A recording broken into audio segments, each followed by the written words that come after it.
De quoi allons-nous parler dans cette vidéo? Nous allons parler de laisser couler ses émotions, littéralement. Ça ne sera même pas une métaphore. Je ne sais pas si vous avez remarqué, mais je fais plus de vidéos qu'avant. Il y a une petite période sèche. Et là, les gens me disent « Oh, wow, t'en fais beaucoup à nouveau, laisse-nous le temps de nous rattraper. » Et là, c'est ça, vous n'avez pas besoin de vous rattraper. Moi, j'appelle ça en banque. Quand j'ai commencé le reconditionnement de la douleur, il y avait des centaines de vidéos en banque. J'ai commencé avec Tanner Murtaugh, il en avait 150. Et là, j'ai sauté à Jim Prusak, il en avait 300. Et là, ensuite, j'ai passé à Dan Bouglio, et lui, il en avait... Je ne crois pas qu'il avait encore crevé le 2000. Mais il s'en approchait. Dan en fait une par jour, mais les autres, c'est une par semaine. Et moi, je me disais, waouh, si j'avais commencé au début, qu'il n'y avait que 10-20 vidéos en banque, et là, il fallait que j'attende chaque semaine pour avoir une vidéo, je ne crois pas que j'aurais réussi.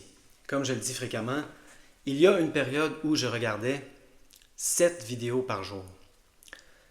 Mais je vais encore le répéter, je ne les écoutais pas en rafale, de façon boulimique. C'était vraiment parsemé au cours de la journée, entre les activités.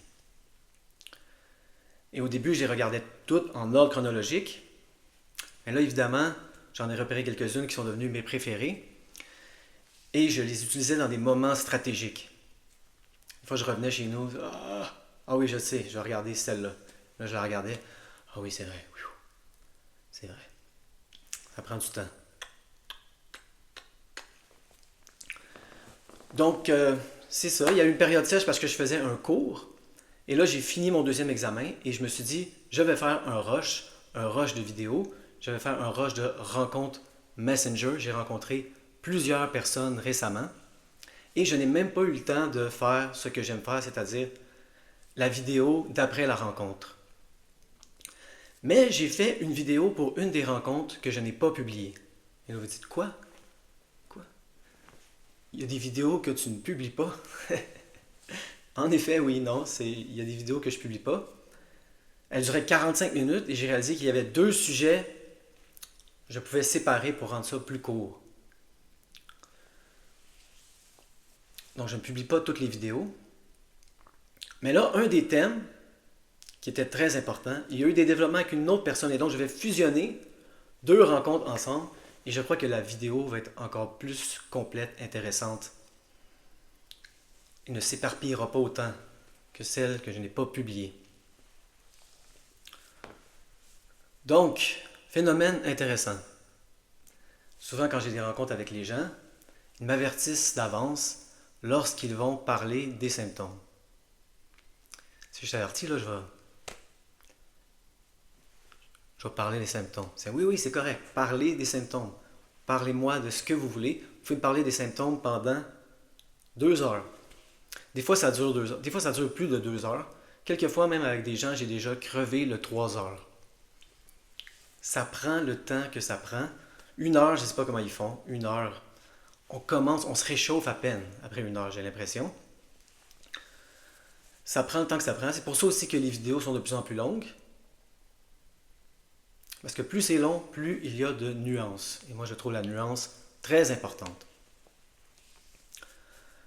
Mais de plus en plus, je réalise aussi, je ferai cette autre parenthèse, que souvent les rencontres sont plus puissantes lorsqu'elles sont espacées. Intéressant. Si c'est une fois par semaine, ça devient un peu routinier. Ah oui, la rencontre du mercredi.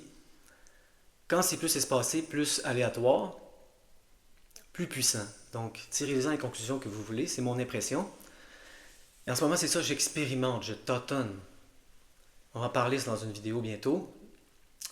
Le processus du reconditionnement de la douleur est un processus expérimental où il faut tâtonner. Donc, les gens me disent, je t'ai averti, je vais parler des symptômes. Et là, parlez des symptômes si vous voulez. Vous pouvez en parler pendant 2 heures. Moi, évidemment, je vais vous encourager, si ne pas en parler trop extrême, à en parler de moins en moins. Beaucoup de gens dans le reconditionnement de la douleur prennent cette approche moins drastique que moi, plus mollo, on pourrait dire. Et là, ils disent, essayez de ne pas parler des symptômes pendant une journée ou une semaine. voir ce que ça fait. Certaines personnes prennent cette approche. Et moi, qu'est-ce que je vous dis? Ne parlez pas des symptômes. Parce que c'est ça qui a fonctionné pour moi et pour beaucoup de gens, d'après ce que je peux voir. Mais dans les sessions, évidemment, faites ce que vous voulez. Parlez-moi des symptômes. Si vous voulez, parlez-moi-en pendant 2 heures. Et là, on a commencé par les symptômes.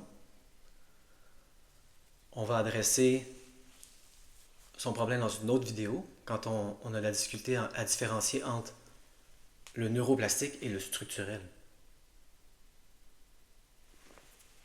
Parce que lorsque la réponse de stress est activée, il y a des cascades de produits chimiques comme ça qui se déploient dans notre corps et il y a des effets physiologiques. On va explorer ça dans une autre vidéo.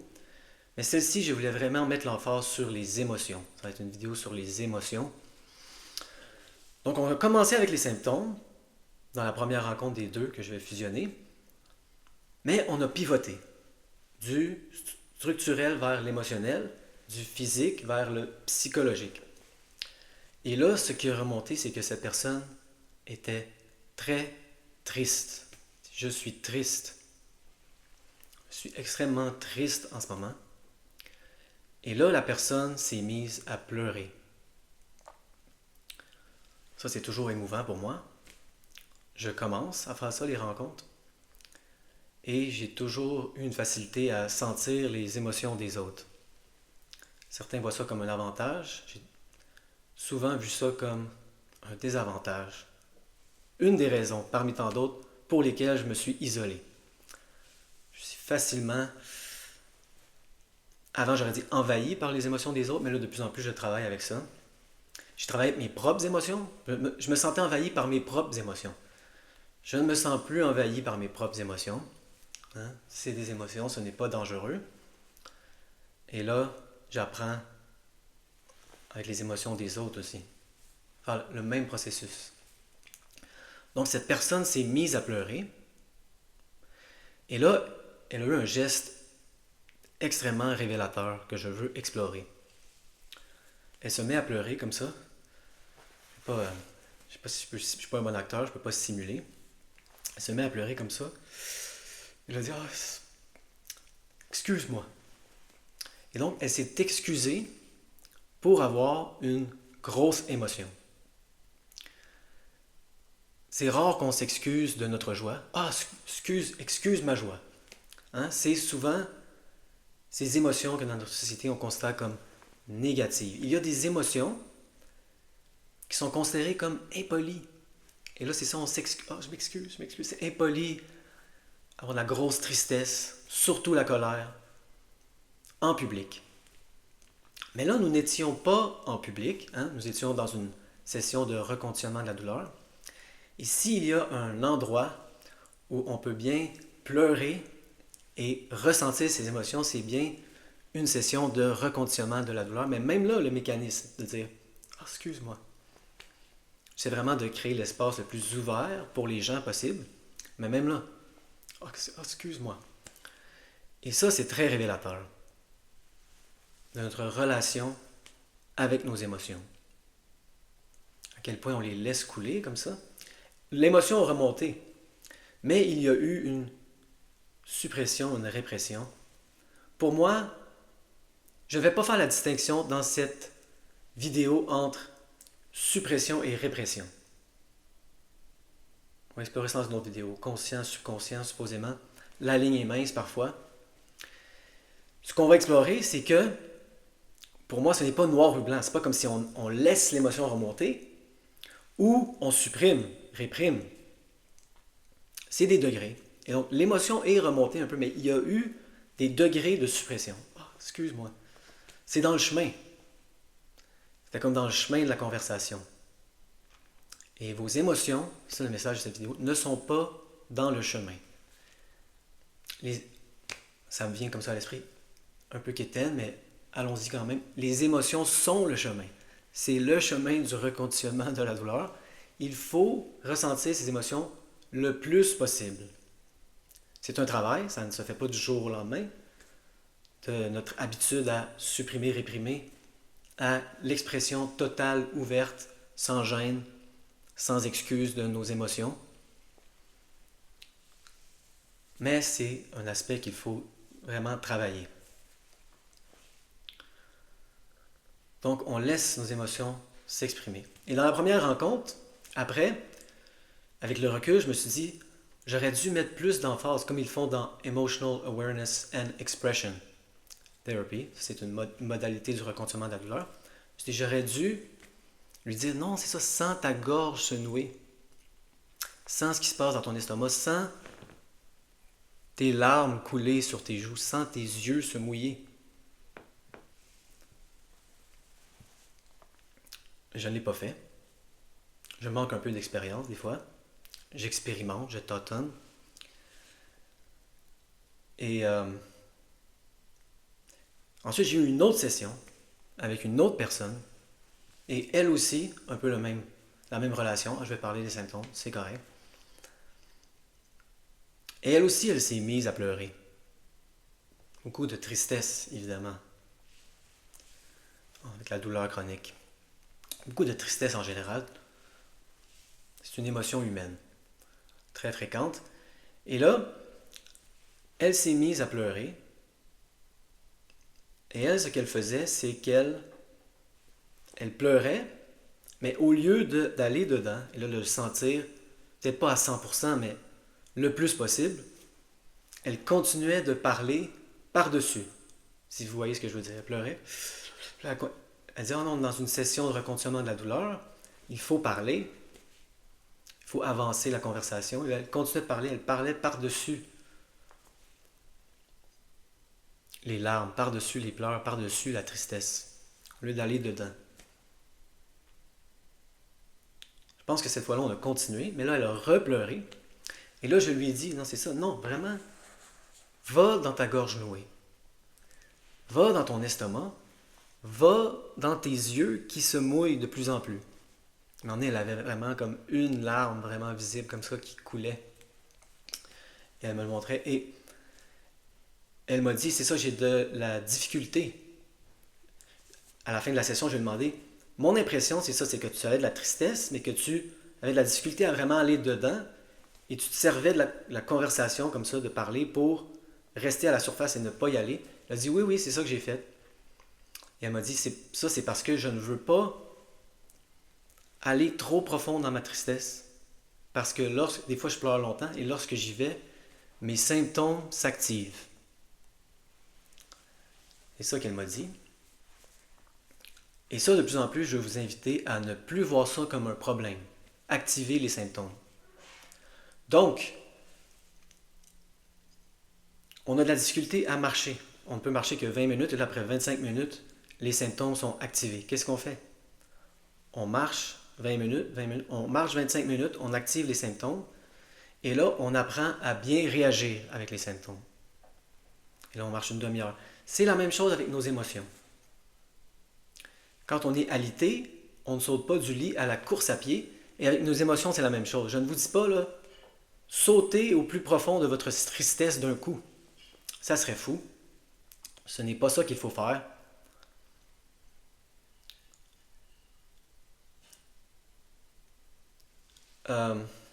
Excusez, il y a du bruit, ça me déconcentre un peu. Je vais continuer quand même. Ça, c'est comme les symptômes. Hein? On est indifférent. Et donc,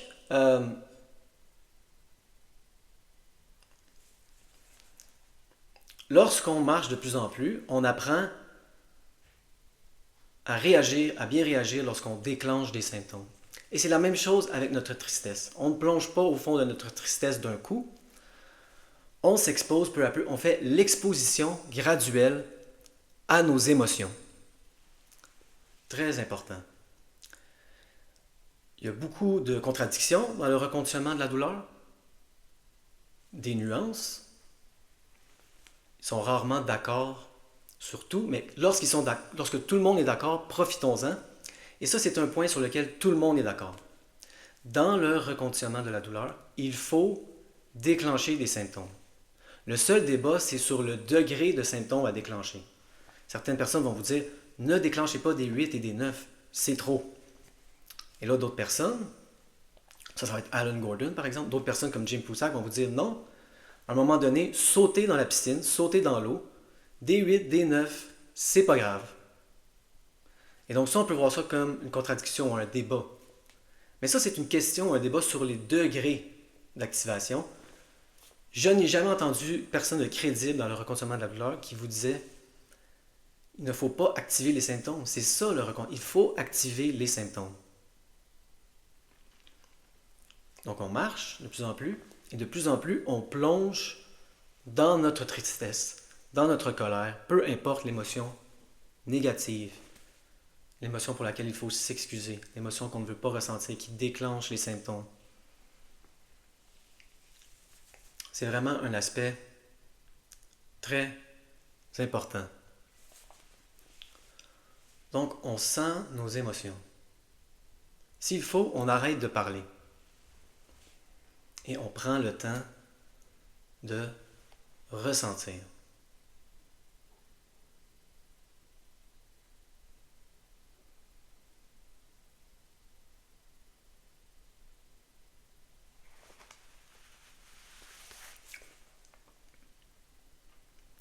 Je vais m'inclure dans cette vidéo comme exemple. Lorsque je fais une vidéo, je la regarde après pour renier le début et la fin. Et là, des fois, j'écris des choses dans l'écran. Et donc, relativement récemment, je regardais la vidéo et c'est difficile de s'attraper soi-même. C'est ça que j'ai réalisé. Mais lorsque je me regardais sur l'écran, comme je vous vois dans les sessions Messenger, j'ai vu, oh, je viens de réprimer une émotion. Je parlais, et là, il y a une émotion qui a commencé à se pointer le bout du nez, comme ça. Et là, j'ai fait comme, non, c'est pas le temps. Et je l'ai réprimé. Comme ça. Pour continuer à parler. Parce que je suis quand même pas pour avoir une grosse émotion au milieu d'une vidéo sur le reconditionnement de la douleur. Franchement. Hein? Pas sa place. Il faut rester rationnel. Il faut continuer à parler.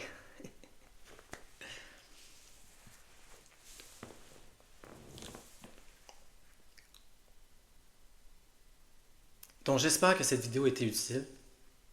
C'était une vidéo seulement de 20 minutes. En conclusion, c'est le message ultime de cette vidéo. Les grosses émotions ne déclenchent pas de symptômes. Ce n'est pas ça qui déclenche les symptômes. Ce n'est pas la marche qui déclenche les symptômes. Plein de gens marchent et n'ont pas de douleur neuroplastique. Les grosses émotions ne déclenchent pas de symptômes. C'est notre relation avec nos émotions qui déclenche les symptômes. Si notre cerveau croit que c'est dangereux marcher, il va déclencher les symptômes. C'est notre relation à la marche. Si notre cerveau croit que c'est dangereux, ressentir notre tristesse, ressentir notre colère,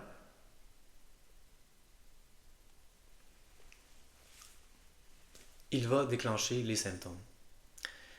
Et donc, de plus en plus, il faut lui enseigner que, peu à peu, graduellement, à votre rythme, ce n'est pas dangereux, la tristesse. Ce n'est pas impoli. Nous n'avons pas besoin de nous excuser pour être triste. Nous n'avons pas besoin de continuer de parler par-dessus nos émotions pour ne pas les sentir comme si elles sont dans le chemin. Il faut prendre le temps de s'arrêter et de les